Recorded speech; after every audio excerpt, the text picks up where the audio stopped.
Hi guys, I'm Leona and I'm handicapped and hot, and this is Anthony.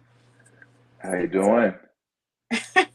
Today we're going to be talking about marriage, and we're going to be talking about marriage in the biblical way and the legal marriage that we have now. Kind of want to like point out the differences, I guess, in the two. But first, let's talk about what you think marriage is, Anthony. Um, well, I think marriage is a man and a woman. I have to say that nowadays, coming together as one, um, living a life together, possibly creating a family, but just being committed to one another in the eyes of the Most High, and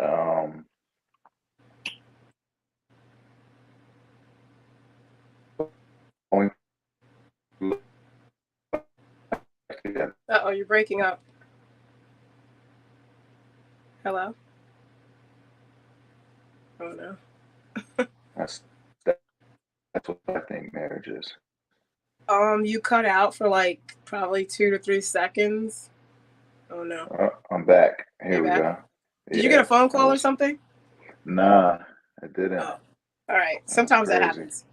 All right. Okay, so we missed the last 2 or 3 seconds, but I got the gist of what you're saying, and I agree. What about for people who are not Christian or religious and they don't believe in God uh, or any form of higher being or Hmm. creator? What do you think the marriage is for them? Do you think it's the same thing?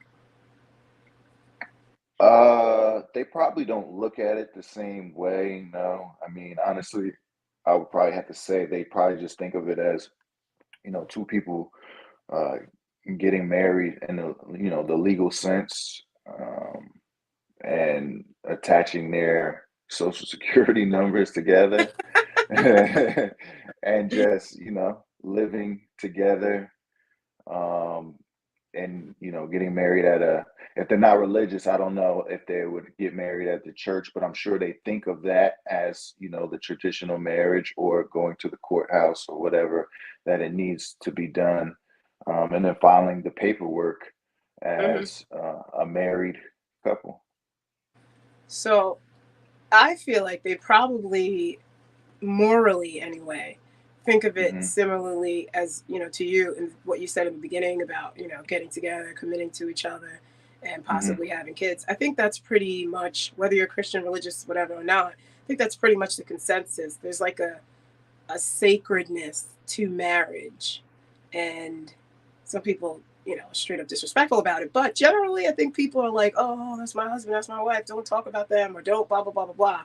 So I think that holds true even from before and to now, even if you're not even religious. So I do think people agree with you whether they're Christian or not. Sometimes they stick God in it, sometimes they don't. Um, Mm. oh, hey, Wonder. She's in the comments. Oh, nice. So yeah, yeah, it's always nice to have a viewer since I'm so new. Yeah. Um, so what do you think? Now, obviously, there's marriage, and then there's this ceremony, right? Uh-huh. So this ceremony is just doing everything in front of people. I mean, maybe not in Right. front of people, but it's just like the acts in the beginning I of when get you get you. married. Very Right. ceremonial, and I get that that has changed over time, and it has changed culturally. Hmm. But do you think the ceremony is important? Like, you know, or is the marriage? Uh, no, I don't think the ceremony is important. Um, hmm, because obviously you can get married without the ceremony. Uh, like I said before, you can go to the courthouse, the town hall, whatever the case may be.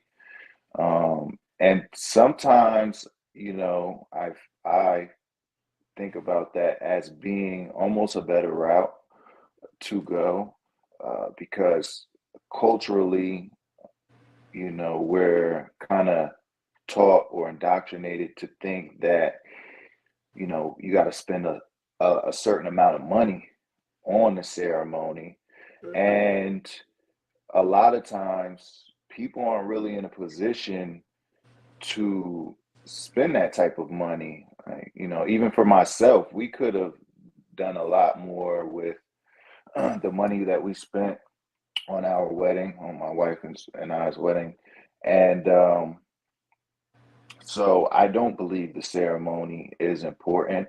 And not to like jump ahead, but um, I've never personally found in the word where it states that you have to have a ceremony. And I definitely do believe that any reference to uh, anything that resembles a ceremony within the word definitely doesn't look like what we do today. So, Yeah, so that's kind of where I stand on it. right. So Wonder Woman 3:16 says, Covenant is God, license is a legal contract," which is so true. Hmm. And my personal belief, well, and my research is not even a belief, but the research is they definitely had weddings and ceremonies, and then some didn't. Like, for example, Isaac and Rebecca. It said they Hmm. went into the tent. Yeah, So, yeah. I Right. mean, Oh, and which brings up a good point, not to cut you off, that's cool. even though I did. um, that marriage, from what I see, there is some ceremonial aspects, absolutely. And I don't know why I didn't touch on this early, but what I what I see exactly is that marriage comes through the consummation. When they come together, that is like the sealing of the deal. Yeah. Especially because in the biblical sense, uh, and in those times, the women were virgins, so yes, that was the Yeah. two They become one coming flesh. together, Yeah. yeah, becoming one. Exactly, Yeah. exactly. That's like And a we know there's metaphor. a spiritual, definitely a spiritual aspect to that as well. It's not just the Yeah. physical, but the physical obviously has a lot to do with that.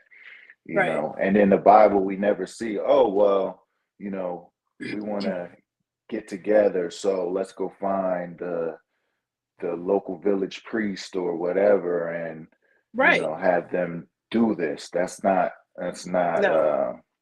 that's not what we see. Yeah. So That if I came a could go little back to later. yeah, if I could go back to the beginning, I would say, marriage is, it should be, two people coming together who hopefully have never been together with anyone else.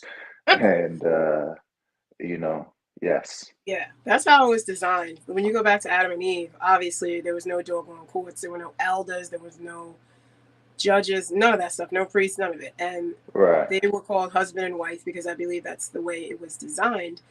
And now things are very different, and I get that, culturally, time, and but Yeah.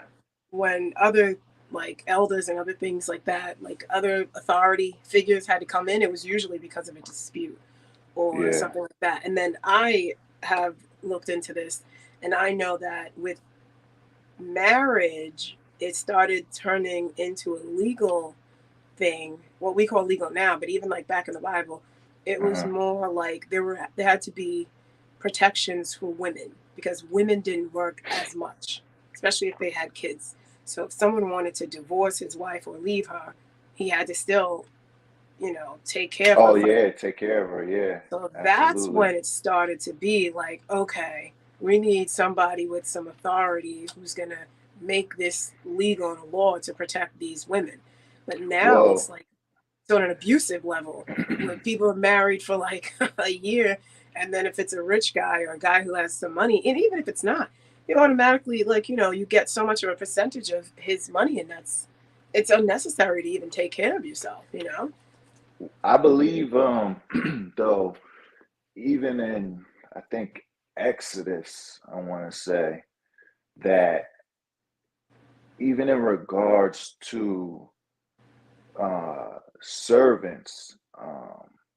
When Hebrew had another Hebrew woman betrothed to him as a handmaid, um, there were certain duties that he had to uphold no matter what, such as uh, food, raiment, and uh, I forget the way they put it. I think it's like marital duty or Mhm. something like that, which basically alludes to uh, physical intimacy.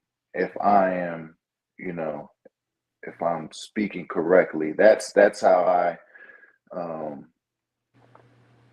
found it to be, anyways. And I could be wrong, but I'm pretty sure that's what it was alluding to. So even way back in Exodus, and this was either a judgment, I believe. It was considered a judgment that the Most High gave to Moses at the time. So I So, think what you're talking mhm, about is Exodus 21:10. If a man who has mhm. married a slave wife takes another wife for himself, he must not neglect the rights of the first wife to food, clothing, and sexual intimacy. So Yes, that is, even if she was a slave and he married her, if that's the first woman he married, she gets the most. exactly, And then those exactly. secondaries, they're not, really Well, wives like that. but it's also saying because that's one of them. Wait, you're cutting out. I, and, Hold on. I can't hear you. and, and Wait, it Anthony, I can't hear goes anything you're saying. to Oh boy. say that Gotta if go back. the Oh boy. Oh no. all right, here we go. All right, you're back. You So I'm hear? sorry. What Yeah, were you saying? I was gonna say that there was another verse that I believe that specifically spoke to if the man was not pleased with that servant any longer, that his duty was to continue to provide her with the food, the raiment, and the intimacy. And if he did not do that, she was supposed to be free to go Yeah, that's the same because verse. so that I think speaks to what you're talking about along the Yeah. line. It kind of sets the tone for not for divorcement, but you know what I mean? That once you do come together, once you do have that covenant, once you do have that whatever, um, there is no kicking them to the curb and, not providing or refusing to provide what you had already agreed to, so to speak, you know? That verse is a little complicated for me just because I don't know if it applies to like a regular marriage between a man and a woman or if it just applies to like the slave marriage. Because it says, if he does not do these three things for her, she shall go out for nothing. Well, let me do it in NIV. If he does not provide her with these three things, she is to go free without any payment of money. So, like the way our marriage is and the way marriage was for regular people, not the slave woman, would be that the man, are you back? Okay. Would be Yeah, I'm that the back. man pays her, but this seems like she doesn't have to pay any money because she was a slave, and she probably was a slave because she owed him or somebody owed him something. So I'm not Hmm. sure about that, but I think the earlier part of the verse applies. But it's kind of tough trying to apply Old Testament to New Testament. What happened to your light? I don't know. This is this is all new to me, It's all right. so Just gonna forgive need you to me. stop being old. That's all. Yeah, no, But yeah, forgive it's me, it is people. really tough because we have there's Mosaic law and there's Levitical law and different things like that, and then there's our law and there's like New Testament law. So we Hmm. are, I guess you could call us Judeo-Christian as far as what we study and believe, right? Uh, I wouldn't call myself that, but sure. Okay, but like what we're studying and some of what Yeah. you believe is some of it, I feel like I struggle to find a term for myself. Um, I like to call myself a believer and a truth seeker. That's what I am. but what Um, you study is what I study is the word. right. Okay. Yeah. So, Do you that's how I like to study? put it. Uh-huh. Yeah. Do you study other? Because you're talking about the canon Bible. Um, You study no, outside of that as well. I study apocryphal too. Okay. Yeah. Not I still have, I'm going to be studying for the rest of my life, so let me put Hmm. that out there. Same. Um, but I definitely read the Apocrypha. Right now, I'm reading canon, specifically because I want to grasp certain What is happening? things You're cutting out. Did you put your phone on Do Not Disturb? Maybe like out messages are coming in. I don't know. the Apocrypha. What? I feel like we're missing gems right now, Anthony. Are you back? No. All right, let's see. That internet is a mess. Hold on, I see the name, so you're gonna pop up. Your face should pop up in a minute. Well, we're live, all. Can Okay, you hear me so still? All right. all right, so what did you just now do to your All phone? right. So, why something happened? Yeah, you popped out and it was like swirling. Like, do you have Do Not Disturb on? No, I don't. I need to put that May on. Yeah, maybe What if I you just if you did put it. finally was because I'm on my secondary phone. It was connected to my Wi-Fi, and I think that's what was giving me an issue. Okay, So I just turned the Wi-Fi off. okay, that should Yeah. be good. So hopefully it'll be better. Yes, yes.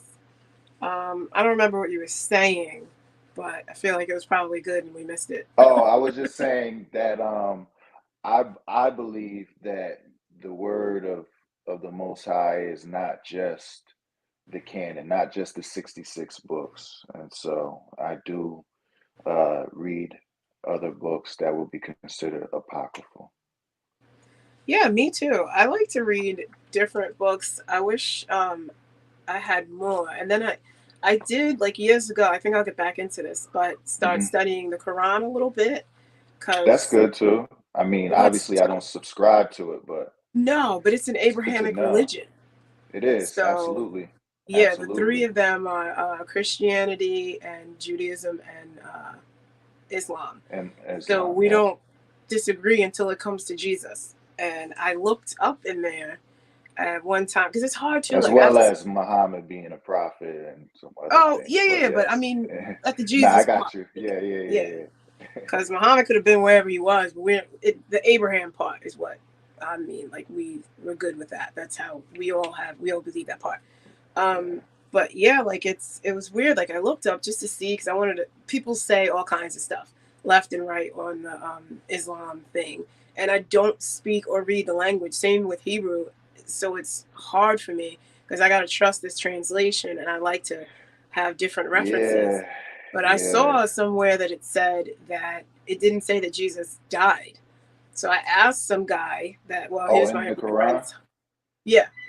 Okay. So that phone never rings. So I asked a Muslim guy that I knew and trusted, and he like is one of the guys who has like the prayer rug, and he like Uh-huh. rolls that thing out a few times a day and stuff like that. So yeah, he was like, no, it's not about like Jesus dying. I think they have a different term for it or whatever, but they Okay. similarly think that he was like a teacher or whatever, something like that. Yeah. But yeah, I do think it's interesting, and I think it's a good thing to be looking in different places, Mhm. for your information because the Bible's history too. Well, absolutely.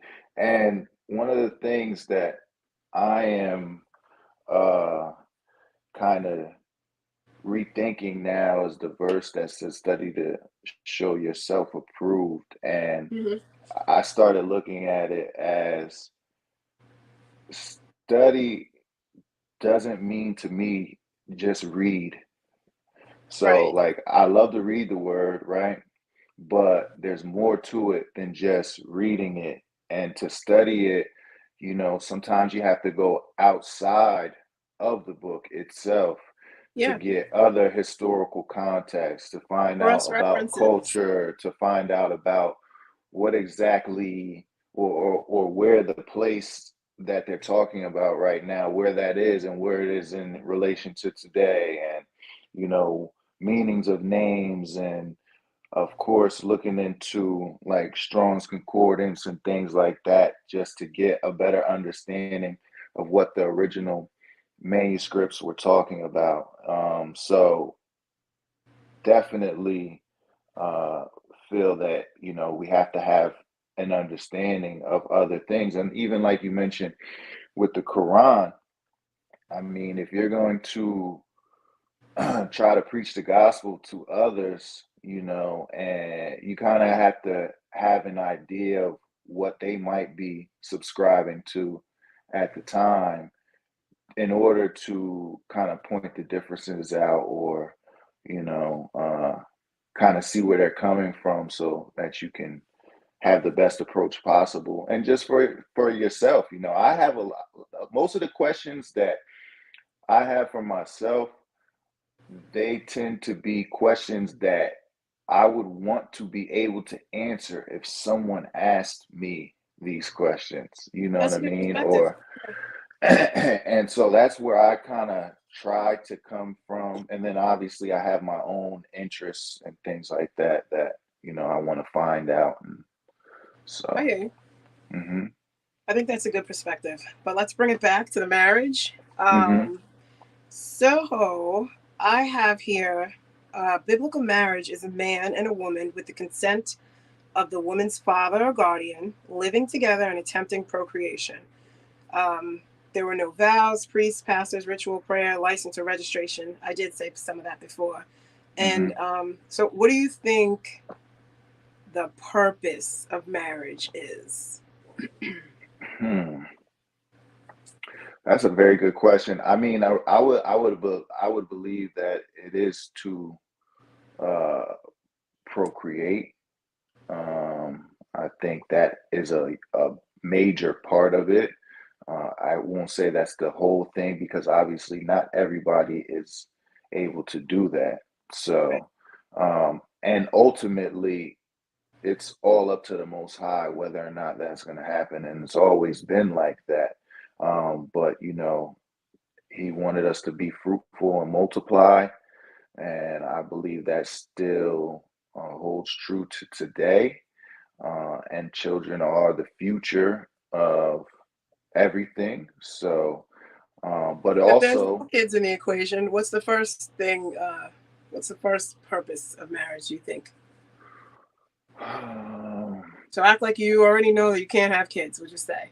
Why? mhm. What do you think the reason to get married is? I don't know if I've ever truly thought about that, but I guess, just for two people to be able to go through life together, to So just help. unity, Yeah, companionship. unity, companionship. Yes, good. Thank Good, you. good. I got you. I got you. Yeah. Um, yeah, that partnership is a big deal, and like when you think about that, some people they want to be partners, and some don't. Some just Yeah. want one So, aspect of the relationship or yeah. two aspects, and hmm for you to have a fulfilling, purposeful marriage, I think you should have out of. I'll put I'll put children third, right? First Okay. is unity, and the second is the companionship. I feel like you can't really, like if you're not unified, you can't really be someone's companion like that. You got to come together before you can stick together. You know what I'm saying? Right. And then the third is the kids. So, um, this is what I think goes for a biblical marriage and for a secular marriage, whatever term we want to use. Hmm. I think that's what it should be for marriage, biblical or not. Like, I think all marriage, this is what I believe, it all started, from God and what he wanted and how he created it to be. But even for the people who don't think that, if you're planning on getting married, like, you need to think about who you want to be with all the time in everything, in family, in, Hmm. in friendship, companionship, every day, in the bed. I mean, you know, if Yeah. it's somebody that you really can't stand and it's right on paper, then it's probably not gonna be too good. That's how I personally think about it. And then I have Yeah. like a ranking. I feel like, because I've asked people this before, and I'll ask you this: do you think a husband and wife should love each other more, or do you think a husband and wife should love their children more than they love each other? No, definitely love each other, you know. Why? Because they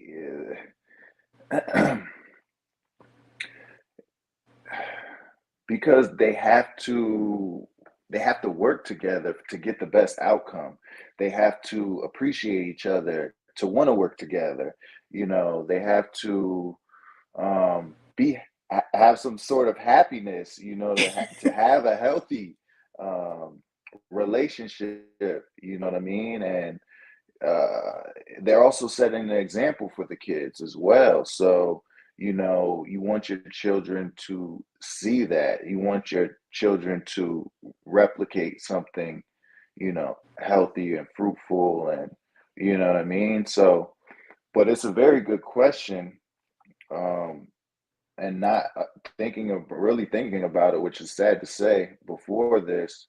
I think those are some of the things that just come off the top of my head right now. Ah, I think they make sense. My personal reason is, and this again, this goes for a happily married couple.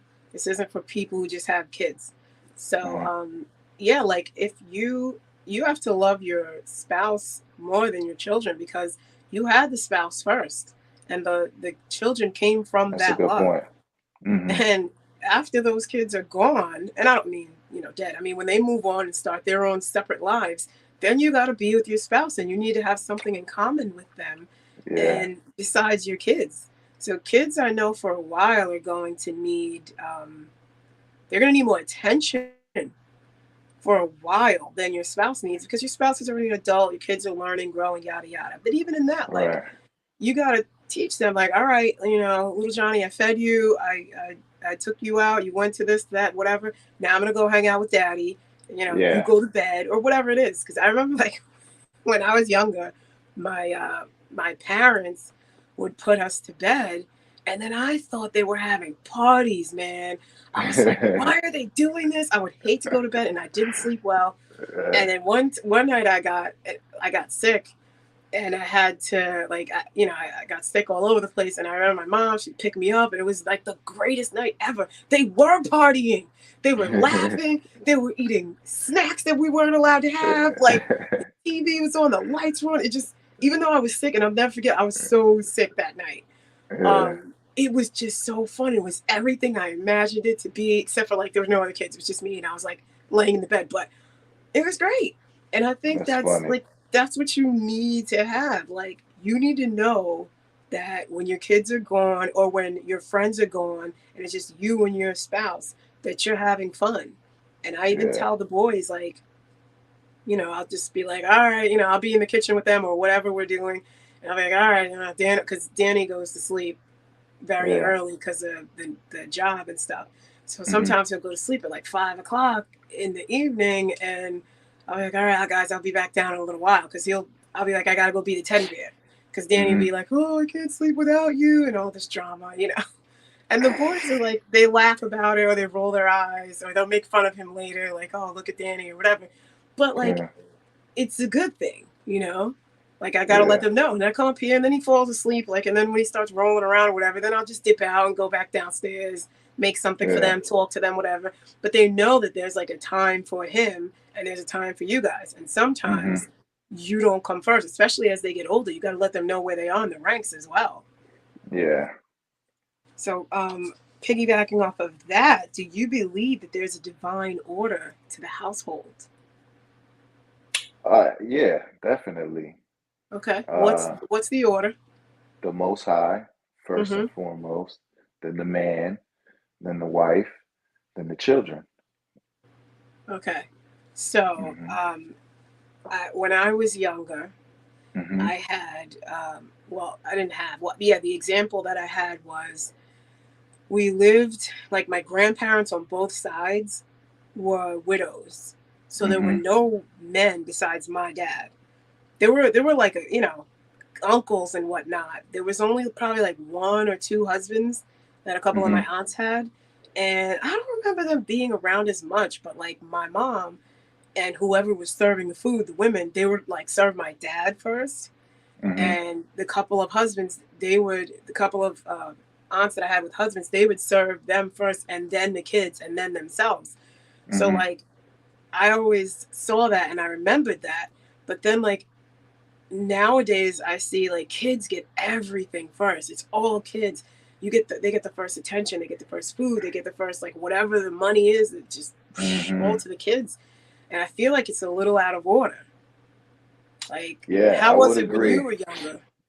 Um, With hmm. just that, like with the food, like do you remember that being a thing or was that not really a thing in your family? Well, when we used to eat together, for the most part, for the majority of my childhood until I got a little older. Yeah. And then I was an only child for 7 years, as A little well. Ozzy too. um, I don't ever remember like my dad getting his plate before me or anything like that. I think it was Yeah. kind of at the same time type of thing. Mm, Um, but uh, I don't think I wouldn't say I came first. No, right. I think it was more of like a mutual thing, like, as far as eating is concerned. Yeah. And I'm trying to think outside of that. Yeah. Um, Outside of that, we can go to the normal part. uh, I don't know. I really have to think about that. I don't really, I definitely know that my dad was the head of my household. That's one thing Yeah. that I do know. Yeah. Um, and my mom, she worked too, but she definitely, um, held the house down still. Yeah. And she had a lot of influence over me as my dad was working a lot. Hmm. So that's pretty much, Yeah, I would how I say see it. your household is pretty traditional because I mean, obviously, the viewers, you guys don't know this, but Anthony and I kind of grew up together. He was, Yeah, I kind don't of. know, like a preteen when we met. His mom and Yeah. my mom became friends at church, and then his dad too. And then, so he's basically my little brother. That's how this goes. And then he used to come over and sleep over and all that stuff. And he's friends with my Yeah. little brother, yada, yada. So I was around a lot. But I do remember your dad being quiet, but he had like a presence Yes. about him. Yeah, And absolutely. so you never, like, even though, because it seemed like your mom was the more Yeah. assertive, Yeah. aggressive, even though she wasn't loud, only when she was Yeah. singing. When she was just like regularly talking, she was quiet too, but like he seemed quieter than her. But Yeah, I kind of think, more laid back. yeah, but I think what it was that he had a bit more gentle, like a gentler spirit. But when Hmm. he, like, but you felt the presence when he walked in, like you knew he was there before he even said anything. And it was like a Yeah. calming thing. But I think your mom had like that, older Yeah. sibling vibe about her. Like, she could take charge if she needed to, and she wasn't gonna let anything just be all wild and like reckless. But she Yeah. also let your dad lead. So that was Yeah. cool. It was nice to watch. So what with that order, excuse me, with that order, what does it mean to put? I think I'm gonna assume everyone knows what it means to put God or the Most High first in your Hmm. relationship. But what does it mean for the husband to be next? Well, when I think of a husband and being next, well, he should be following the example of the Most High or of the Messiah, um, as the Messiah is the bride of the church. I mean, the husband of the church.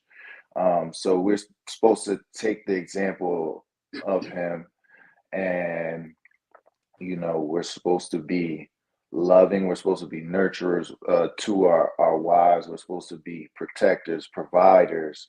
Um, you know, setting the lead, setting the example, reflecting the Messiah and his ways to our family, teaching, you know, all of those things, everything that, the Messiah is to us as believers.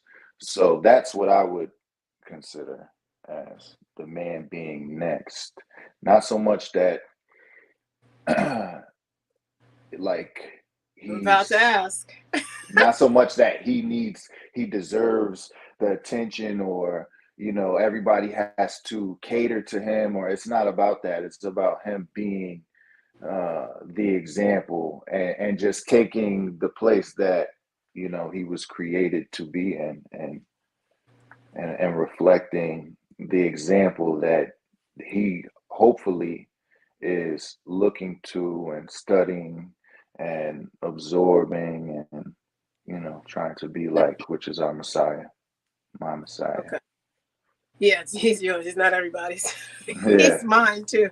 yeah, So, would you say that there's an authoritative role there for the absolutely, husband? And absolutely. I think the authority um, it comes with a lot of responsibility. We could quote Spider-Man's Spider-Man right here. I don't know why I think it's that funny. It's really not, but you know what I'm saying. With great power comes great responsibility. But it's Oh yeah. true. So, like, Uh-huh. you're physically the husband and men in general, but in this case, it's the husband. The husband is physically stronger. That's an aspect of power.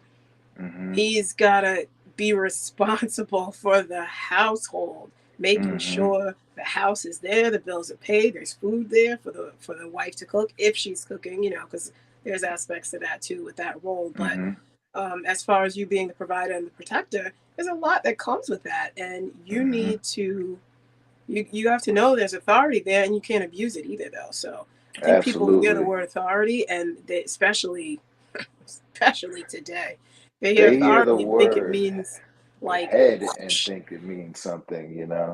It's No, just the perspective. And that comes just from our culture. Our culture is just like jacked super up. corrupted and distorted. And a lot of people have gone through bad experiences, and Yes, just, things come up out of order. And, yes, so out of order. and then there's a lot of people who don't subscribe or believe, what the Most High has, laid out for us. And so when they give their opinion, or when they give their perspective on things, it just there's a lot of voices competing for what should be, and it affects people whether they believe it or not, you know. Yes.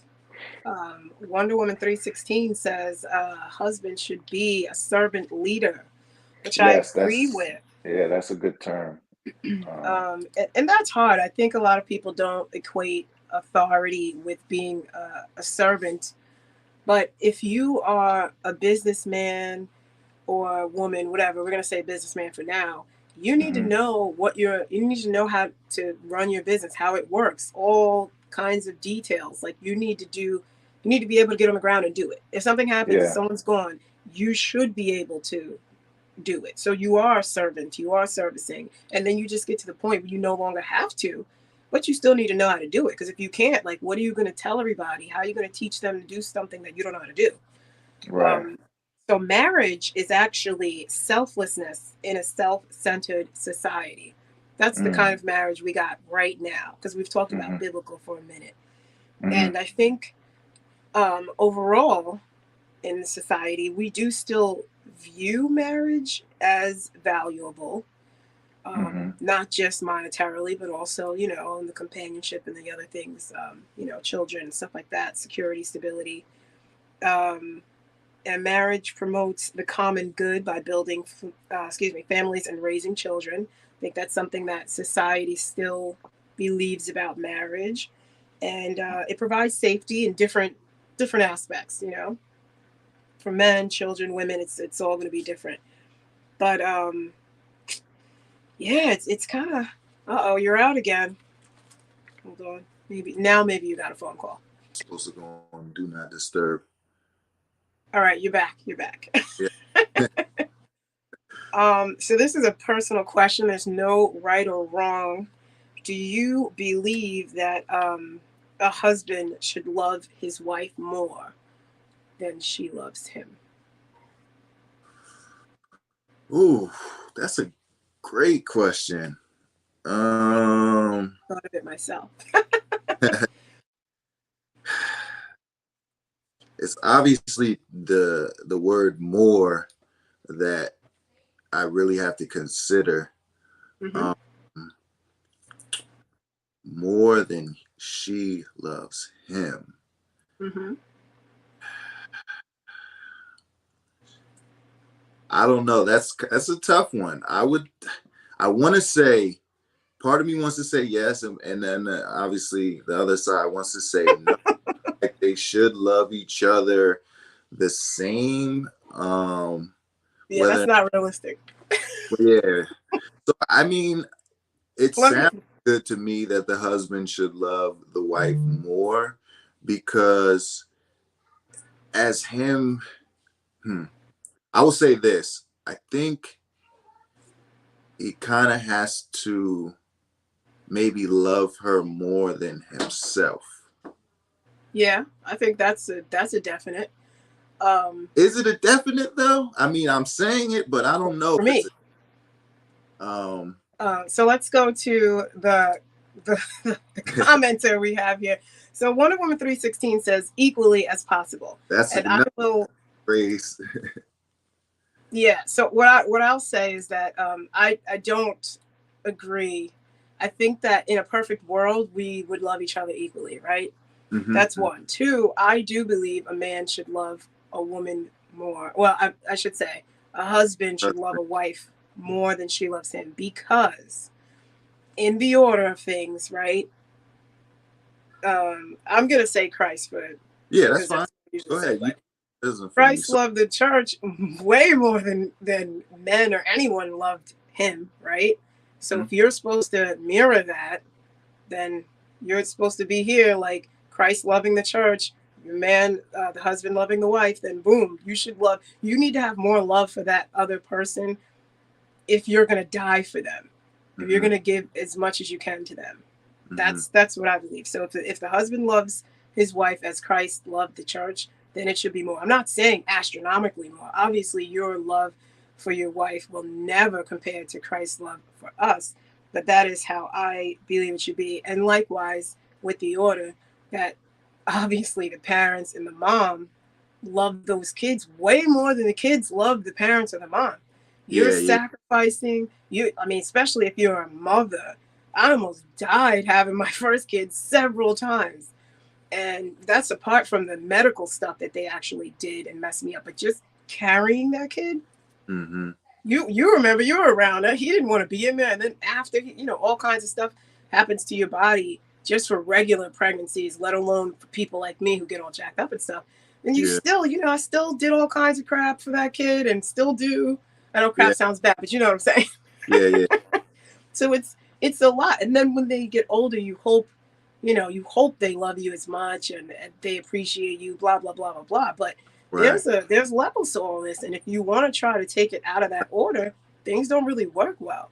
And that leads me to this because there's marriage that has become an idol for Mm, people, mm, you know? mm-hmm. So we'll get into that in a minute. Let me just pick this up. Okay. So, Wonder Woman 316 says women love more naturally because we are nurturers, and Okay. yeah, but I don't know if we love more. I think we show our love more in affectionate ways. Mm. Men, like I said, I'd rather give somebody a hug and a kiss than have to go jump in front of a bullet for them. So which one's more loving? Definitely you jumping in front of a bullet for me. Yeah. Like, I mean, I get there's levels to it on both sides because there's people who are bodyguards and they don't love those people. I mean, you can say whatever you want. Maybe they do. They usually become pretty intertwined with those people and they do care for them. So Yeah. men show their love in a different way than women do. Mhm. And men are supposed to, or husbands, let me get back to the husbands because I'm not Yeah. talking about men in general. Husbands are supposed to be nurturing to their wives. It's not going to be the same because Yeah. we need to, come together and where you're weak, I'm strong, and vice Yeah. versa. We're made different. So. Yeah, exactly. So Mm. we do have a lot in common. We're both human, but we're not the same. I Mhm. believe Eve was created to help Adam. That's what Yeah. I I believe. agree. Not the other way around. I Adam agree. was already there. I agree. So it's cake and frosting to me. You Mm. guys are the cake, we're the frosting. Frosting tastes good. It really does. But I can't eat a spoonful of that junk. I could have a slice of cake with no frosting though. Right. That's a So good analogy. I love cake. It's good stuff. Yeah. So that's why I had to bring the cake in because cake's great. Dano's great. For anybody who doesn't know, Dano is my husband, so that's what I'm talking about when I bring that guy up. Okay. So is love a feeling or a choice for you? It's a choice. And Mm-hmm. I was taught that, you know what I mean? I was definitely taught that. So that's an easier question for me to answer. Yeah. Um, but it's definitely a choice. Mm-hmm. You have to, uh, you don't all, it's the feelings aren't always there. And that was, Yes. I was taught is that, feelings aren't everything. Feelings aren't always truth. And, we got to be realistic. Like you're not going to have the feeling of love for your partner all Yes. the time or for anybody for that matter. Yeah, even kids. For anything, there's going to be times where you can still love them but you don't feel like you love them, you know what I mean, or feel like you like them. So I don't know where you went, but I just popped you up because you're talking. oh. But yeah, definitely choice. Definitely choice. Yeah. Feelings change and your Mm. choices, I mean, obviously your choices do too, but through your feelings, then you can continue to keep that same choice. And Wonder Woman wanted to say we are co-heirs. Yes, we are co-heirs in the kingdom. Yeah. Well, you mentioned this before. I did have this question. What does God command wives do regarding husbands? No, you didn't mention that. No, we didn't. We were talking Yeah. about off camera, but Right. you know, I do want to state that I'm definitely not an expert on this topic. No. We're I just don't. studying and learning. Yeah, just learning as we go, and but we know that submission is definitely part of that. The wife is supposed to submit Mm-hmm. to the husband. Another big word that people nowadays definitely have, a bad connotation, for lack of Yeah, better words. misconstrued for sure. It's misconstrued. But yeah, submitting, helping, and just being there for their husband. But the husband has responsibilities as well, Next and question. reflecting, as you say, Christ or Messiah, Jesus, whatever you want to say. We're supposed to love our wives like he loves the church. And Mm-hmm. so I believe that when husbands do that, it makes it easier for the wife to submit to that husband. Yeah. So Yeah. and the way that it's supposed to be, that's the way that we as people need to um, work to get to. You know what I mean? Mm-hmm. Because it is a work. It's a process, just like everything else in this walk. It's a process of learning, correction, relearning, going through lessons and examples and, you know. So let me read a few verses here. So we have Ephesians 5:21, which a Mhm. lot of people I feel like skip over, but we discussed before, I'm going to look into this a little more. 5:21, Ephesians 5:21 says, "Submit to one another out of reverence for Christ." This is about wives and husbands. So first we have the wives. We'll go into 5. This is Ephesians 5:22. "Wives, submit to your husbands as to the Lord." This does not mean men and women, just regular men and women. Women don't need to be submitting to all kinds of randos out there. Right.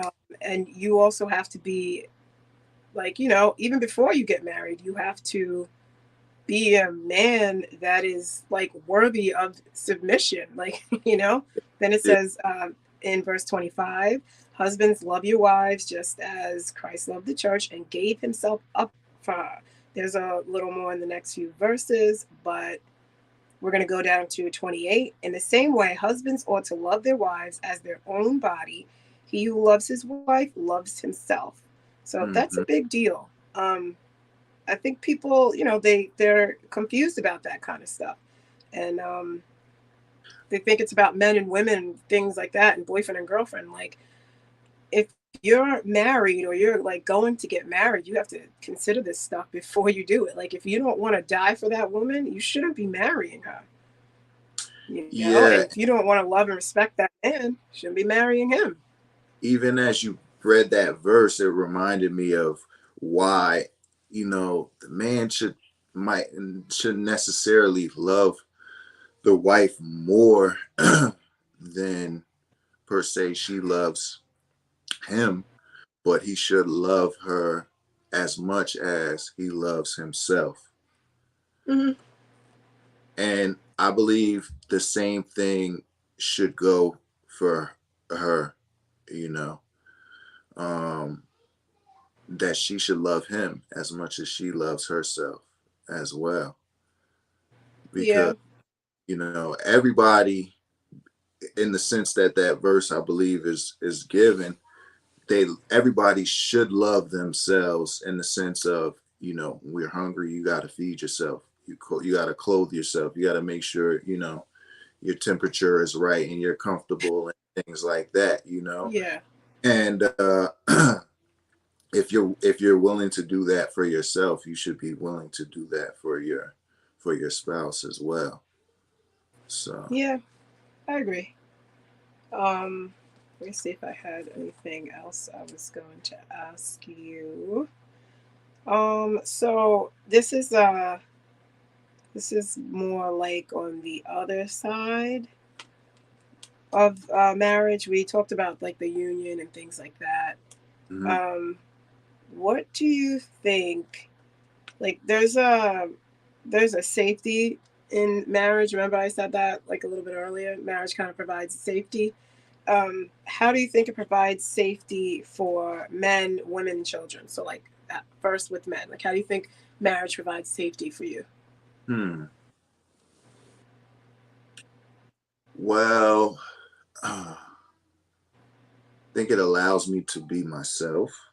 One, it allows me to be vulnerable because I have someone that I can be vulnerable to. Um, it allows me to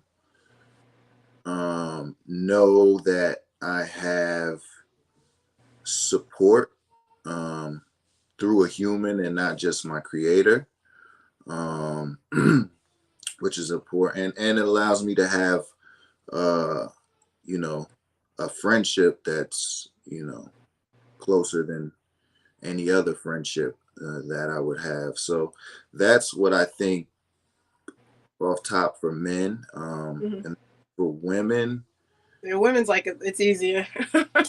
what it provides, and again, can you repeat it? Just what it provides for marriage Oh, provides the for safety. the safety. Oh, safety, Yeah. right.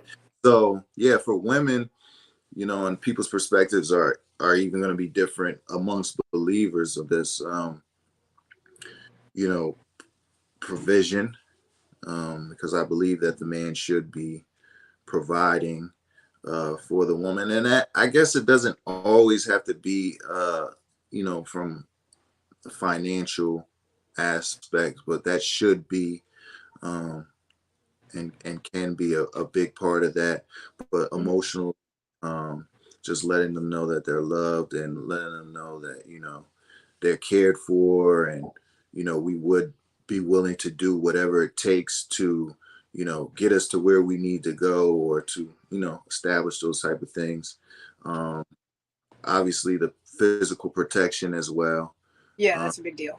you know, um, and then for the children, the same thing, kinda. Yeah, Just yeah, letting them know that, hey, if ever you need anything, or you're worried about anything, whether it's mentally, emotionally, or physically, you could come to me, and it would be taken care of.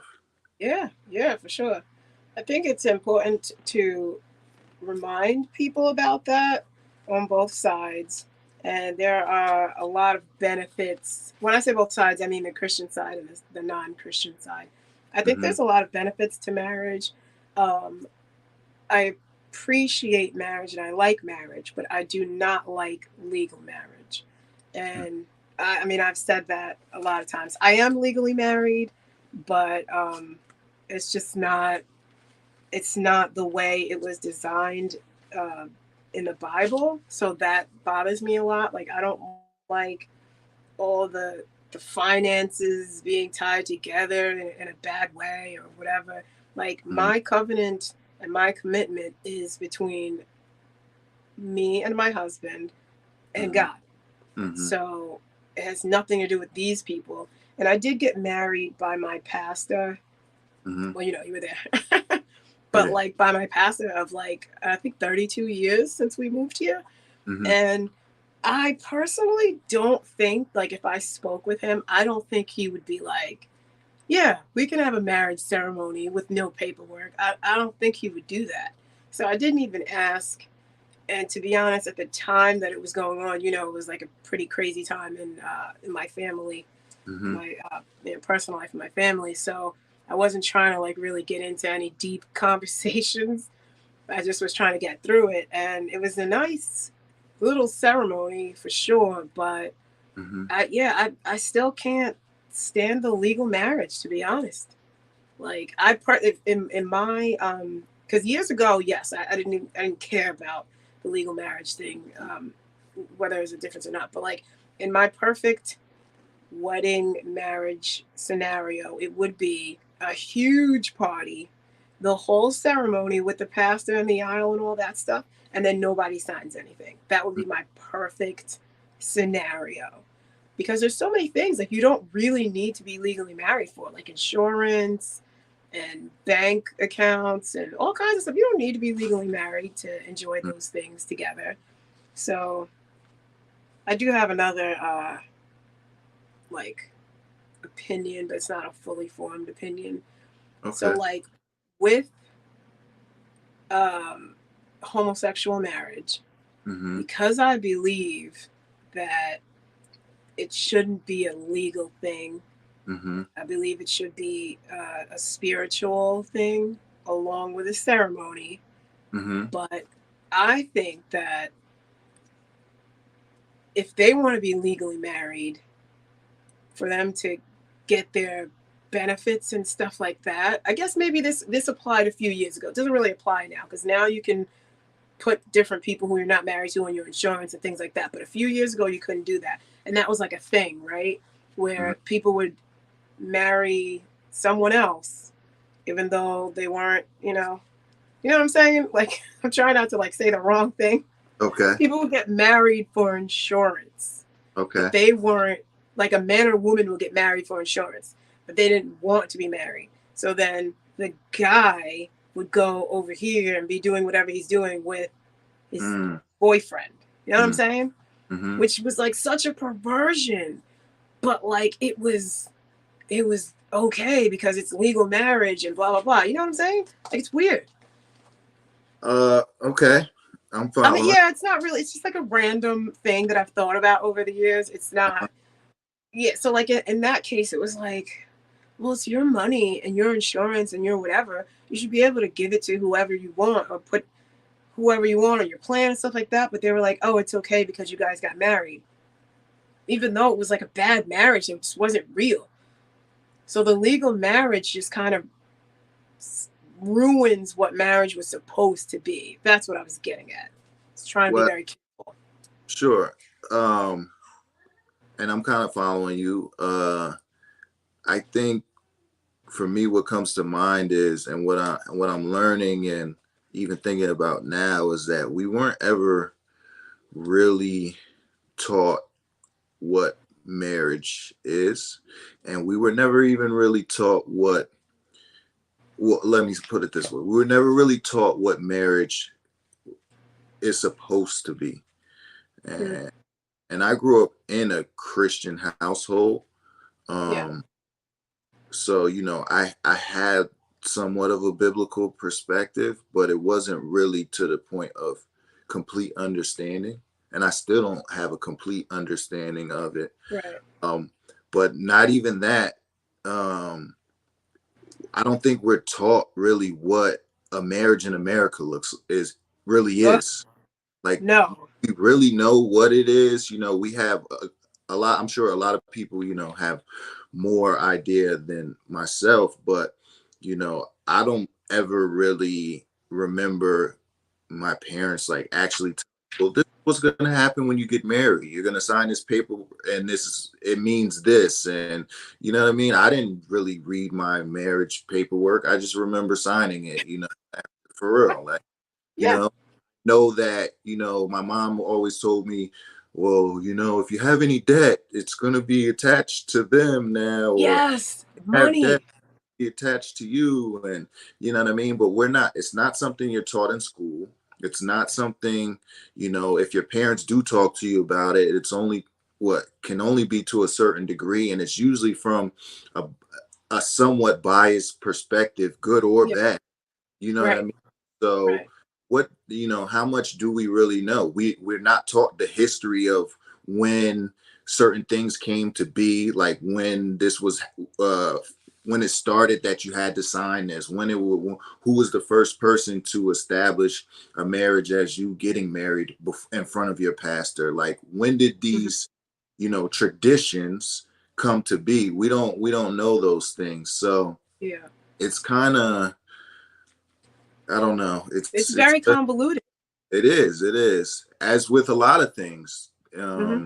As with a lot of things. So, you know, biblical or not. And I Yeah. think of the biggest issues with marriage, and honestly, most of the things that we know about marriage comes from TV. If we're That's being, what I was gonna say. We actually were taught. We yeah, just were mistaught. So we're yeah, taught that you're gonna find a person that completes you. mhm, Everything's gonna be perfect. You have this big fairy tale wedding, and you can be a princess, and the man really doesn't matter, but he's there to pay. And like that's what we're taught.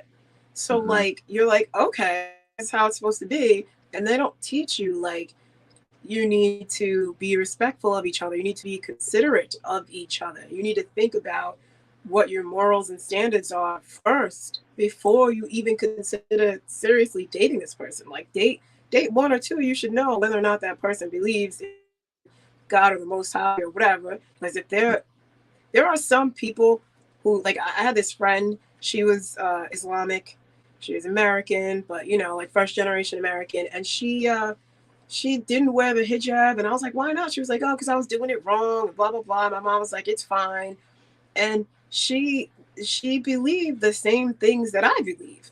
When it came mhm, to Jesus, like I said, that thing that changed. But as far as like God, the Most High, and Allah, for her and a few other Muslim people I knew, that was their belief. So like if you get with someone like that and you're Christian or Jewish, whatever you are, and that person fundamentally believes what you believe, you might be able to work things out, but you might not. And you need to know that stuff first. It's like Like Danny Mm, and I'm like, I guess Protestant, he's mm, Catholic. So there's a bunch of stuff that's very different that we just don't believe and we never will believe. I don't like candles. I don't pray to anybody but God through Jesus, you yeah. know. I don't I don't ask anybody to do anything for me except for God or Jesus. You know, that's it. And he Mm, has a whole bunch of stuff that he learned. I also read the Bible regularly. They mhm, don't. When we go to visit his mom and we go to church there, they have like a book, and it's got like the hymn, it's got the date, and whatever scriptures you're supposed to read. There's a lot of repetition. I don't believe in doing that either. mhm, So, but I mean, fundamentally, we believe in God and Jesus is the Savior and He died for us and all that stuff. So that's okay. But we definitely have had, you know, some discussions, and we had to before we had our kid, because I was like, just so you know, and this is a dumb thing. We'll talk about this another time. But just so you know, I'm not telling him about Santa Claus, or I'm not telling him Santa Claus is bringing him presents. I feel no need to lie to my kids and teach them to be bratty and ungrateful. Why would I teach them that some old man who used to be alive, who now is a fictional, you know, character, is coming sneaking into our house and bringing them all this stuff? They need to know that I did that or that their dad did that, and they need to be grateful to us. And then later on, all these kids do is just cry about it later, like, "Oh, you lied to me." Like, no, we're not doing that here. None of it. Not even the Tooth Fairy. It's funny because David watched that movie when he was little, and mhm, he took his tooth out, put it under his pillow, and he was mad. I was like, "Look, I put money under there," and he was like, "I don't want this. Where's the rock?" Because he saw the movie The Tooth Fairy with the rock. He thought the rock was gonna come into the house with these big wings. I'm like, "You're out of control." mhm. So, yeah, that's wild. But yeah, back to you being with like the person that you should be with. There's other aspects, and I think these things are important to talk about first. I talked to another friend about this, and his response kind of was like, you know, when you're picking a spouse, because this is when I was going to ask you the other questions. When you're picking a spouse, you should, it shouldn't like, I think certain things should matter, and he didn't think any of those things should matter when in regards to men finding a wife. And he was just like, "Oh yeah, you know, as long as they're like looking for God." And I think that's good too, but that doesn't apply to everybody. That only applies to Yeah, people who are looking. Christian people, or you know, people who are believers in the Most High. So Mhm. yeah, I want to ask you about that. What do you think are some of the first things that a man should look for in a wife? Um, they should. I mean, they should be. Let me They let should. me rephrase that. Yeah. I said that wrong. What do you think is important? What do you think men want in a wife? Now, this is the time for you to be selfish. It's not Um. Well, politically correct. for myself, they should be pleasing to the eye. I think you have I to be agree. attracted to the woman some type of way, you know. And physicality is definitely a huge part of that. But then you should also be attracted to their personality as well, because you know looks aren't everything, and they're not always going to be the same. They're not. They might not last. Um, Yeah. so you know, What about the personality what about is attractive? Like they have what to kind of be uh, what characteristics? speak for myself, but you know, being agreeable, and they don't have to agree with everything, but maybe an agreeable personality where you can find a commonality. Hmm. Um, um, but I also would like for them to have their own opinion, for sure, Hmm. um, and just pleasant to be around. Gets along with other people, Oh you know, yeah, that's good. because that's a big thing. Because you know you're going to be representing each other in a lot of places that you go, all the places that you go, pretty much. And Yeah. so, you know, you would hope that um, they can represent you in a way that most people would like them, or would leave that situation saying, okay, that's she's a nice person, or so on and so forth. So personality, attractiveness, you Hmm. know, but definitely for me, God fearing, you know, Right. wanting to grow with the Most High in their spirituality and their journey, um, and then obviously like a nurturer, good supporter, uh, Yeah, because we need that, you know. And then if you plan on having children, your children are going to need that, you know. So definitely. um, those are the things that come to mind. I would have, and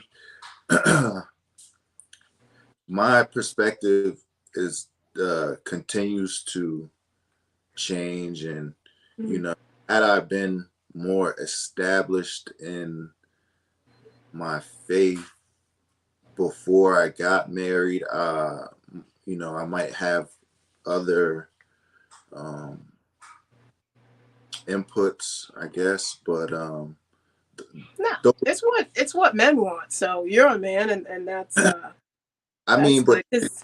'Cause it's like you could speak from so many. If I was still in the world, you know, my views might be totally different. You know, honestly. I agree. So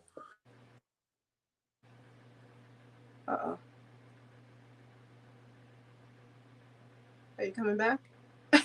yeah, There you are. uh, Okay. yeah, No, uh, no, I agree. I think if you were in the world not spiritual at all, I do think that what you were looking for would have been different and more different. But I think that what you want generally is fine, but then like logically and realistically, what you what you need, realize is like, okay, this is better for me. You know what I yeah, mean? It's like salad and dessert. Like, yeah, I want the cake. Of course, I always want the cake. I love yeah, cake. yeah, But the salad's better. So, you can have a little of both. So, like, your wife should definitely be attractive, mostly attractive to you. But, absolutely, some guys like a girl who's attractive to, like, I'll call it universally attractive. right, right. So some guys, like, that's a thing for them. They I like know, other people to see. It's like a status symbol. yeah, And exactly, the whole trophy wife thing, and I get that. But I personally believe, like, I don't care if your wife isn't or your husband isn't, but we're talking about men and what they're looking for in hmm a wife. If your wife isn't universally attractive, I don't think that matters as long as you are very attracted to her. Because if you're hmm not, I think that just is just waiting for problems later on. yeah, yeah. I agree. I agree. I don't think there's anything wrong with that. And then as far as agreeability, I think that first of all, I think men and women want that. I do, but uh, when a man is too agreeable, it seems like he lacks decision making qualities, and it seems like he doesn't really care what happens either way. Mm-hmm. So for women, I mean, it's not the same. Even though we want somebody agreeable, ultimately we don't, because if you're too agreeable, then you're going to be Yeah, lacking in these other areas. right. And that's Yes, why I we said gotta. that they want, you know, their own opinion. But I think, I mean, agreeable in a sense as just, you know, not really, not overly argumentative or, you know, Oh yeah, combative. yeah, You know what I mean? right, Not so much right. you have to agree with everything I'm saying or go along with this or that, but more so that, you know, we can find a common ground Hmm. in a majority of decisions or topics or situations. But if you're gonna be the authority, then your compromise is usually gonna go, and you're gonna be a submissive woman to your husband or future husband. Your compromise is usually gonna go to him, and that's Yes, why and you do want that agreeability. And I'm fine with trustworthy. that. Yeah, Yeah, yeah, yeah. yeah, yeah. He's got to be trustworthy. You both have to be. But I'm thinking, Mhm. like, if I'm always having an opinion and my husband always fully agrees with me and we do whatever I say, that's going to throw off the balance, and that will, in fact, throw off and lessen my respect for you as a man, not as a person, Well, but as a become man who's yeah, become like a what? you're essentially becoming taking on a leadership role if you're the Yeah. one, you know, because you definitely should have the ability to change your husband's perspective on Hmm. different things at the But not time. his decision. But your perspective is the main one that they're going with, then yeah, you're essentially in a leadership type role. That's how I see Hmm. it anyway. Yeah, I agree. There definitely should be a balance, and you can help him by bringing other perspectives to help him make his decision. But Hmm. sometimes his decision will be your decision. It'll match up, but sometimes it won't. And I know that unless I see that it's dead wrong, I mean, I'm gonna bring this up to you and tell you this or that or the other. But unless I see that it's dead wrong, I'm generally going with what my husband says, because that's part of what my commitment to him was, for me to submit. But we've had this conversation, and I'm like, yeah, I'll follow you where you lead, but if you're leading me off a cliff and I see it's a cliff, I'm not going that way. Doesn't mean I'm just gonna, like, let you fall off too. I'm gonna throw you the rope. But if you don't want to grab that rope and I'm going this way, then I don't know what to tell you. Hmm. Like that's it's a wild metaphor, but it bees like that sometimes. So we've Yeah, definitely had these conversations, and money. So what about money? Like, what do you think men want in a wife as far as money? Like, what she can bring to the table? I can't. As It's for much as I you. It's not for everybody. Just okay, for your opinion. yeah. Yeah. Um, I personally don't need need or necessarily want my wife to have to bring anything to the table monetarily. That's just my personal opinion. Right. Um, I like my wife likes to take care of our home, Hmm. and uh, I like that. It's not something I was necessarily looking for Right. when I got married, but when I realized that I had that, I Hmm. would the other way.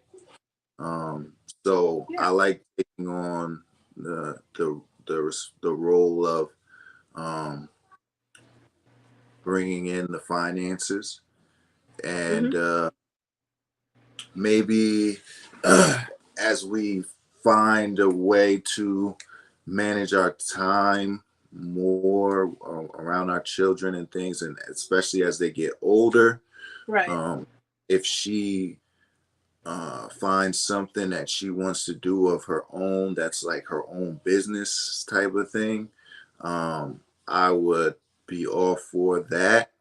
Um, but as far as just working, period, that's not something that I personally am looking for in my wife. Okay. Yeah, that makes sense to me. What if you knew marrying her, because I know obviously you already have kids and you're married, but what if you knew going into it that she couldn't have kids and she didn't want to adopt or anything, and you accepted that? Hmm. Then would your perspective of her working change, do you think, or you think you still would Yeah, just value her taking care of the home? it would change in the sense that I would want her to have something Oh, that occupies her time, and I wouldn't right. want it. I wouldn't want her to feel, and I wouldn't want to tell her that just taking care of the house with no kids, you know what I mean, is the Right. thing for you to occupy your time. No, she doesn't have to get a job, but I would like her to have, a hobby, or, Hmm. be time maybe in the word, or, doing some type of ministry or some type of, Yeah. service to others, whatever the volunteering, whatever the case may be. I would like her to have her own things going on. It wouldn't have to bring in money, Hmm. but then she was like, well, I want to work because, you know, I don't want to just be trying to figure out what to do, or I don't have necessarily anything that's taking up a majority of my time. So I would like to Right. work because I like this, or I want to, you know, be Yeah. busy in a sense. You know what I mean? Yeah, I get Yeah, it. definitely, it would definitely change if we didn't have any children, for sure. Yeah, Yeah, I think absolutely. that's good. I think we were created to work, originally. How it came about and like the curse and all things like that, that's a whole nother story. But Mm. women who work in the home, there's a lot of like people who think that it's not work. I mean, it's work, dude. Oh yeah, So absolutely. yeah, the I pay know, is not the I same, but know that my wife yeah, has a full time job. You yeah. know, I mean, and obviously, it's more when they're younger, but a lot of people are like, oh, she doesn't work. No, no, she doesn't work outside the home. yeah, Even even in our, I mean, especially in our society, like back in the day, there were helpers. There was yeah, like, even I feel like I knew this guy in high school, and he was like, he's from Jamaica, and he was like, yeah, it's weird. Like a lot of people in Jamaica have like housemates or helpers or whatever you want to call them. They're not slaves or servants, but they help you like clean and whatever, yeah, and it's a yeah, regular thing. So yeah. we've come out of that in our culture in the United States. We've got like the nuclear family, which is not even what it should be. It's very ridiculous because if you look in other cultures all around the world throughout time, there's like family units were bigger. You know, the grandparents either lived right next to you or next to you, and they had servants and people, and sometimes servants had their own kids too, and the kids would play together. But there was a lot more community and help. And now it's like the wife is supposed to look good, be the best wife to the husband, you know, still be like a girlfriend, make the kids, make the home, cook, clean, and then still be like out in the community doing whatever and or working outside the home. And all of that is very unrealistic. And that's why, I mean, it's not the only reason why, but that's a big reason why women are so, I don't want to use this word, but I'm going to, rebellious in what people think they're supposed to be. It's like Mm, you got two. This is a big dichotomy. It's like do whatever you want and be promiscuous and be dependence. selfish and get your own. And then it's like over here, well, no, you're not supposed to do anything. You're supposed to do everything to serve your man, serve your kids, serve your family. Like there's no real balance when it used to be that way, and it's Mm. kind of tough. Like what have you noticed about that recently? I've noticed that the way that my house is established at the moment is not normal. Not normal. Okay.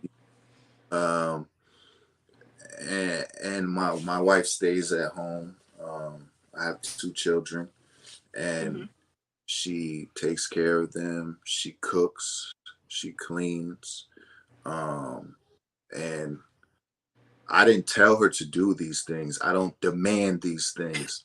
Yeah. Uh, but I do appreciate it and like it. And like I said, I wouldn't want it any other way now. Like Mhm. I couldn't imagine her working and us, having our kids and our home the way that it is. I mean, I would definitely, we would make it work if we had to, because I know that everybody can't just do that. Everybody's not in a Right. situation that can be, you know what I mean?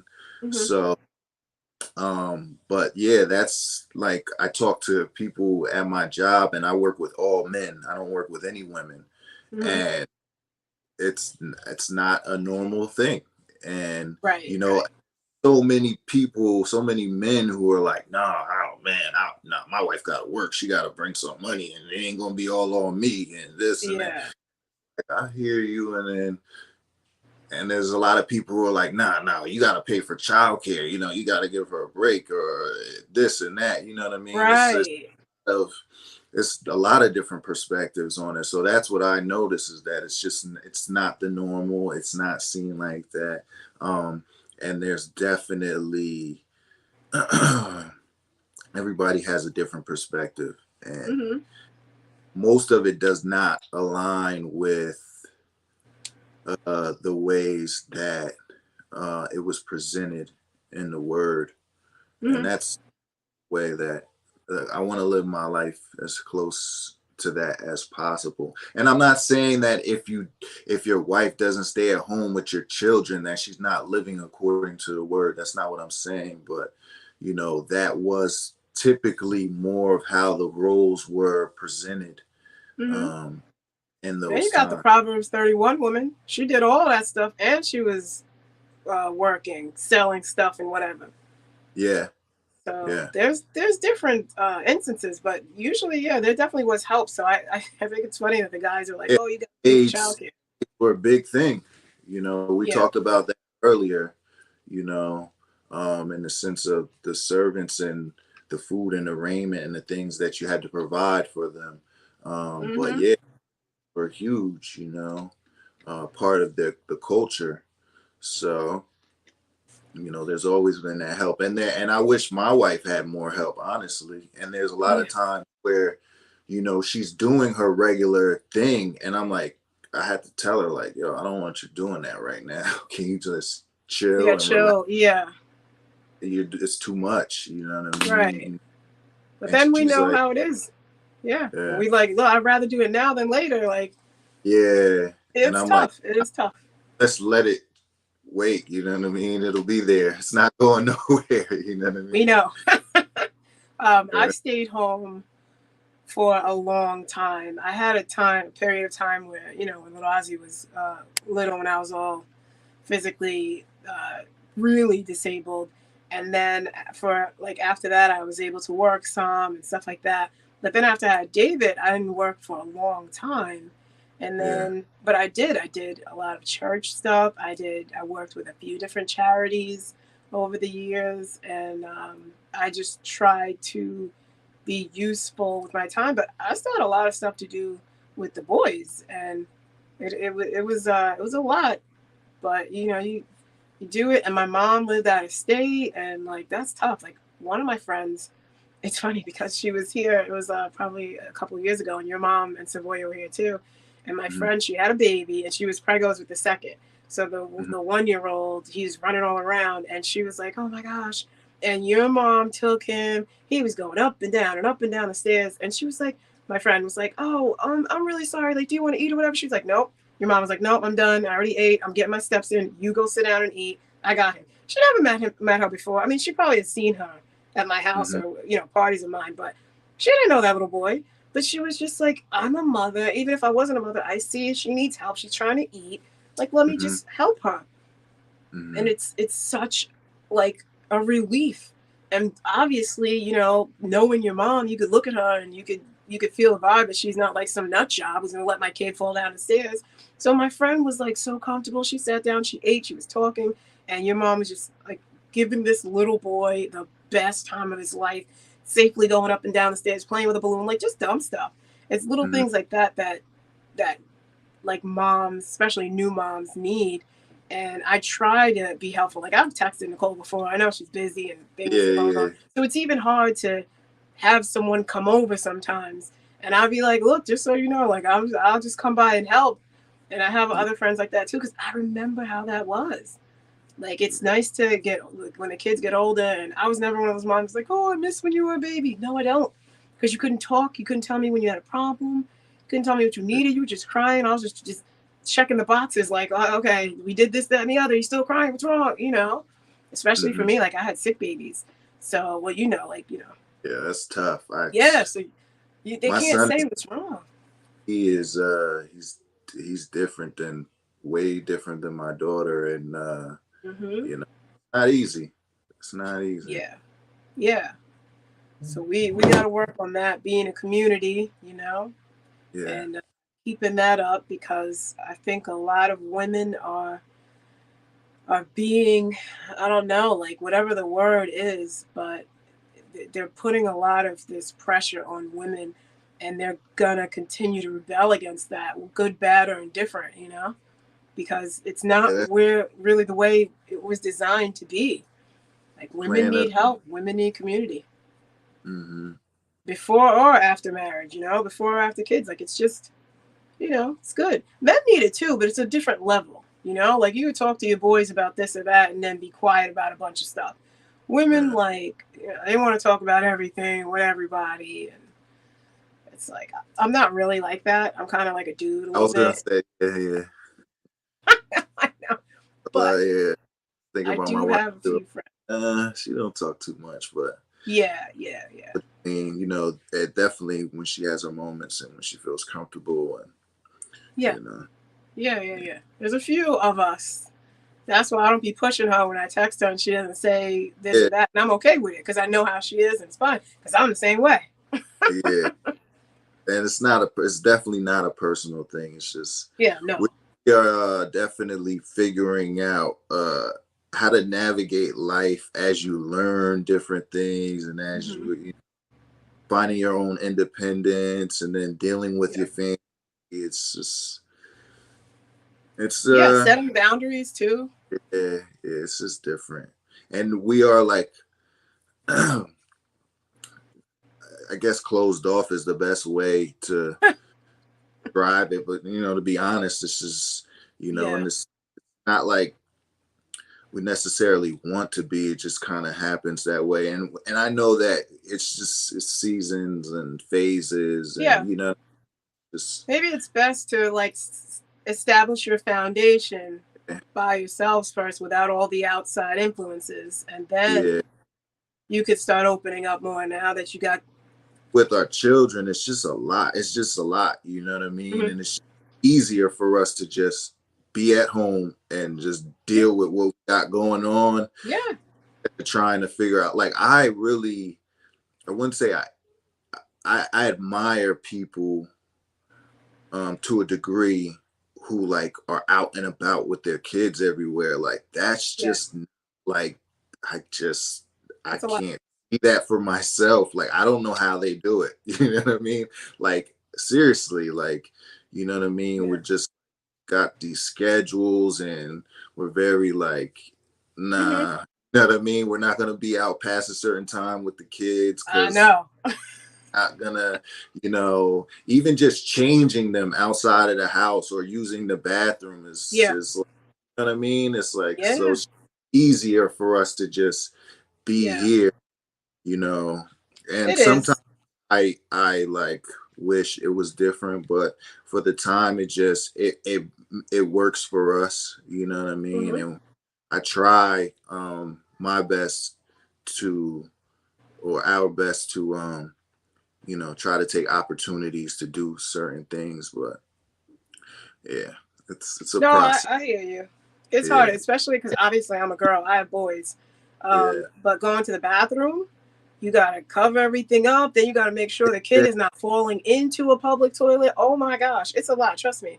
I And know. then and then like with my daughter, she was so laid back and easy going. If it was just her, it would be different. But now that my son's come along with him and he has his own personality, Yeah. and it's like, man, I don't know if I could deal with some of the things that he does outside of the house. Like, Yeah. You got to teach them.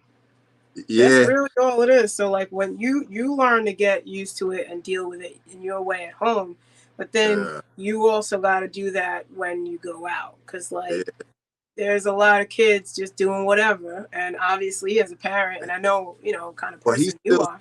young, so it's not like that. But like the crying and the No, I fussing, know. Even that stuff you teach. So, I mean, but yeah, you really, that's I got all it is. It's just getting used to. trying to teach myself right now not to be Yes. frustrated or impatient. You know what I Mm-hmm. mean? Because knowing that, okay, I'm gonna let you cry for a little bit. You know what I Yeah. mean? But at the same time, all right, we gotta comfort you and Yeah. you know, Yeah. Because that actually, sorry to cut you off, that yeah, actually can lead, if you ignore your kid, that can lead to trust issues and abandonment yeah, issues as an yeah. adult. So So now I never, gotta, yeah. I yeah, never was a proponent of that, but I did sleep train my children. What I did was literally, it was a lot. It was very tedious. I put them in their crib awake, and then I would leave. and I would say goodnight, all that stuff, do the prayer, all that corny stuff. And then when they would cry, I would give it like maybe 30 seconds to see what kind of cry it was, because you start to hear which cries. Yeah. I'd go right back in there, lay down, pat them down till they stop crying. And then sometimes it was a 10, 15, 20 visit night where I'm just going back in, because I want you to know that you're safe and I will come rescue you. But you also need to know you don't need to rescue me right now. You need to go to sleep because you're a little baby and you're tired and you need to sleep. But yeah, even stuff like that, like I had to figure that out because physically I couldn't do it. So for little Ozzy, I had to do that stuff with him in the bed right next to me. I wasn't holding him, but I had to put him down and I had to let him know you can do this by yourself. You're not alone, but you can go to sleep by yourself. And then if you're hungry, like you can make some noise, but you don't have to act like you're being murdered, like. So you gotta, it's even when they're little, there's little things you can train yourself to do and train them to do. And it's really just experience and time. That's how it works for everybody. And you'll get into it. You did it with the first one. The second one, you just have to probably do it differently. So different. Yeah, I feel you. Yes. Yeah, my kids are so different too. It's like night and day. What? Yeah, at least you got a girl and a boy. I got two boys that are very different. It's like, what is going on? So sometimes it's even like the other day, I made 2 different dinners. I don't do that all the time, but I just know, like, little Ozzy likes shrimp. David won't touch the shrimp, and I was like, all right, you're getting steak, you're getting shrimp, and that's it. 2 different pots. It wasn't a big deal, but other times you gotta be like, all right, well, we're not putting steak or shrimp in there, or it's just stuff like that. You gotta pick your battles. But there's a lot of learning for children and for parents and spouses. And the more you're open to that, the better it is. But Anthony, this has been a great conversation. We had 2 topics and then some stuff mixed in there. Any final words? No, this is good. I mean, I liked it. I enjoyed it. And me too. Looking forward to see what else you got going on. Yeah, so. We got a lot of stuff. Got a lot of thoughts going around in here in this ponytail. Yeah, sure.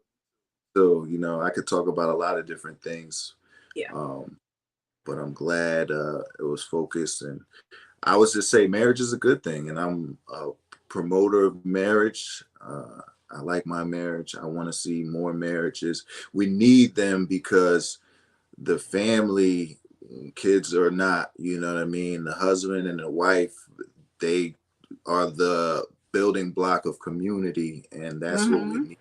And that's another reason why the Most High established a man and a woman coming together, because as they begin to multiply and as people begin to come together, we need solid communities. We need people relaying the laws and the teachings of the Most High, of our Messiah, of Christ. And we need to have that established in the home so that it can go outside of the home and influence our community, and because of the disassembly of the family, that's one of the major reasons why our world is the way that it is today. Yeah. I have more on that we can talk about another day, because that's actually very important. Marriage in the community. So stay tuned for that next time. Or maybe some other time. But I'm Leona. I'm Handicapped and Hot, and I'll see you guys next time. All right.